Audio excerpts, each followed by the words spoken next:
станува и заради злоупотребите во поделбата на јавните средства кога станува збор за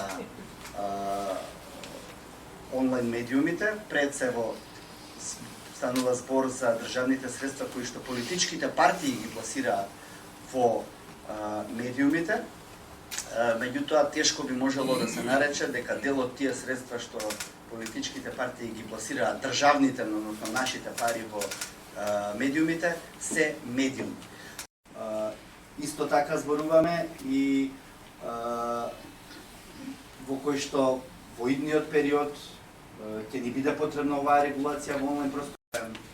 Следен проект кој што веројатно ќе го очекуваме до крајот на идната или почетокот, до крајот на оваа или почетокот на следната година. Ни дадат некој искуство повеќе во она што се значи како да ги исправиме овие некои нелогичности што постојат теми од локално и регионално значење или се обраќаат на одредена друга целна група, да имаат едно вработено лице на неопределено време и едно лице кое ќе биде ангажирано хонорарно со договор на дел. На тој начин остана онлайн медиумите надвор од законското решение. После известно време се појави одредени реперкусии дека онлайн медиумите не беа препознавани во јавноста како медиуми, па често се случуваше да вработени во онлайн медиумите новинари не им беше дозволен влезот во собранието или во владата затоа што тие не биле евидентирани во законот за медиуми, не биле препознаени како медиуми слично на радијата, телевизиите и печатените медиуми. Кој беше надлежно за овој закон, со амандманска интервенција во собранието ги тргна електронските публикации, со тоа онлайн медиумите законот се на иницијатива на онлайн медиумите, поточно на Сдруженијето Онлайн Медија МК, но да не заборавиме дека ние како држава имаме преземено и институционална обврска согласно патоказот за владење на правото, усвоен во декември 2023 година со консензус во собранието, дека ние треба да ги регулираме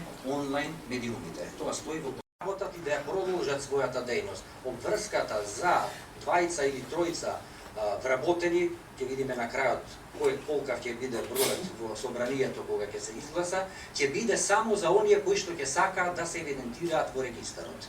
Да кажи Мишко, државата, криви сме ние и затоа велам каменот доаѓа од близко. Сакав друго да кажам. Имам 52 години. Сум единствениот дипломиран новинар во Битола што се занимава со новинарство. Значи имаме портали, меѓутоа немаме дипломирани новинари. Или се со средно, или се со друг факултет. 1000 денари, 1500 и 3000 денари. Така новинарство не оди. Така да му кажете во владата. Тоа нема да биде новинарство. Фоторепортер, новинар, пиар, си го пласирал настанот она што си го сака, не вика новинари. Си крои мислење по свое како што сака. Нема никој кој да праша прашање. Има импресум, има редакција, има јавно објавен жиросметки, девизна и основна, ги исполнува сите услови да биде респектиран, ајде јас ќе кажам медиум, релевантно е другото, но за жал не е препознат од рекламерите. Коментаторите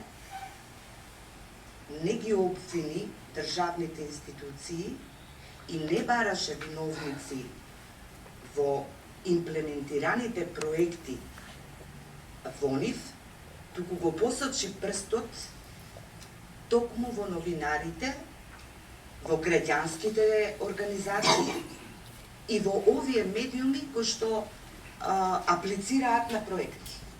Верувате, сања е до мене во 2019 кога во оваа просторија, кога се формираше Промедија. Промедија е исто така регистар на онлайн медиум и битува фокусот е на кои се професионални, кои се транспарентни, кои не се. Не е од типот на овој волонтерски регистар во рамки на регулаторот.